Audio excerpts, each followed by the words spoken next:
Mask और sanitiser पिछले 1 साल से हमारे जीवन का अहम हिस्सा बन गए हैं। मौजूदा परिस्थिति में कोविड-19 से बचने वाले सामाजिक आचरण में सैनिटाइजर और फेस मास्क अहम भूमिका निभा रहे हैं। वहीं स्वास्थ्य मंत्रालय ने भी कोविड से सुरक्षा के लिए सभी से हर वक्त मास्क लगाने की अपील की है।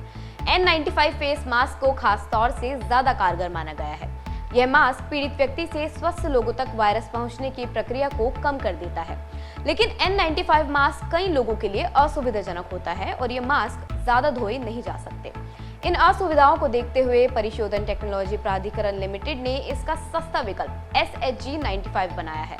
कई तहों वाला यह हाइब्रिड मल्टीप्लाई फेस मास्क कई सामग्रियों से मिलकर बना है और इसे बिलियन सोशल मास्क के नाम से भी जाना जाता है। इसे विश्व बैंक की फास्ट ट्रैक कोविड-19 निधि की सहायता से बनाया गया है। मेड इन इंडिया वाले ये मास्क लगभग 90% प्रदूषित कणों को और लगभग 99% बैक्टीरिया रोक सकते हैं। इस मास्क में सांस लेने में कोई दिक्कत नहीं होती है और ये कानों के लिए भी आरामदायक होते हैं। सबसे अच्छी बात यह है कि मास्क हाथों से बने सूती कपड़े से बने हैं, इसलिए इसे बार बार धोने पर भी ये खराब नहीं होते।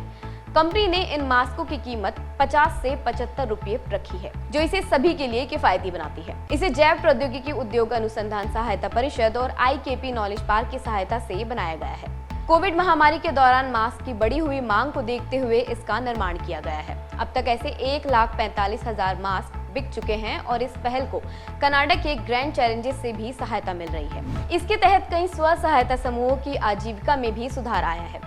इसके माध्यम से परिशोधन टेक्नोलॉजी प्राधिकरण लिमिटेड के संस्थापकों ने आज की समस्या का मुकाबला करने के लिए एक सस्ता समाधान निकालने की कोशिश की है। वहीं दूसरी तरफ पुणे के एक स्टार्टअप ने एंटीवायरल 3D प्रिंटेड मास्क बनाया है। 3D प्रिंटिंग और फार्मास्यूटिकल के एकीकरण से एक ऐसा मास्क तैयार किया गया है जो संपर्क में आने पर वायरस पर हमला करता है। पुणे स्थित startup firm thinker technology India private limited द्वारा विकसित किए गए इस मास्क के ऊपर कई एंटीवायरल एजेंटों का लेप किया गया है, जिन्हें आमतौर पर वायरसॉइड्स कहते हैं। वर्ष 2016 में बनी इस फर्म का दावा है कि ये मास्क सामान्य N95 3 प्लाई और कपड़े के मास्कों की तुलना में कोविड-19 के प्रसार को रोकने में अधिक प्रभावी है। थिंकर टेक्नोलॉजीज इंडिया नए फार्मास्यूटिकल फॉर्मुलेशन और विभिन्न दवाओं के ड्रग लोडेड फिलामेंट्स की खोज के तहत फ्यूज डिपोजिशन मॉडलिंग के लिए 3D प्रिंटर के विकास पर काम करती है। उच्च गुणवत्ता वाले मास्क की बढ़ी हुई आवश्यकता को देखकर संक्रमण के प्रसार को कम करने के लिए इस मास्क का निर्माण किया गया है।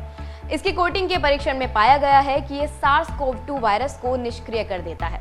मास्क पर कोटिंग के लिए प्रयुक्त सामग्री सोडियम ओलेफाइन सल्फोनेट आधारित मिश्रण है। ये हाइड्रोफिलिक और हाइड्रोफोबिक गुणों वाला साबुन बनाने वाला एजेंट है। आपको बता दें, मास्क में फिर से प्रयोग में लाए जा सकने वाले फिल्टर भी 3D प्रिंटिंग का उपयोग करके विकसित किए गए हैं। इस मास्क में बैक्टीरिया को फिल्टर कर देने की क्षमता 95% से अधिक पाई गई है। ये मास्क ज्यादा सटीक रूप से चेहरे को कवर करते हैं। थिंकर टेक्नोलॉजीज इंडिया प्राधिकरण लिमिटेड ने इस उत्पाद के पेटेंट के लिए आवेदन किया है और वाणिज्यिक पैमाने पर भी इसका उत्पादन शुरू हो गया है। हाल ही में एक NGO ने नंदुरबार, नासिक और बेंगलुरु के 4 सरकारी अस्पतालों में स्वास्थ्य कर्मियों के उपयोग के लिए और बेंगलुरु में एक लड़कियों के स्कूल और कॉलेज में ऐसे 6000 वायरोसाइड मास्क का वितरण किया गया है। आज की इस वीडियो में बस इतना ही। धन्यवाद।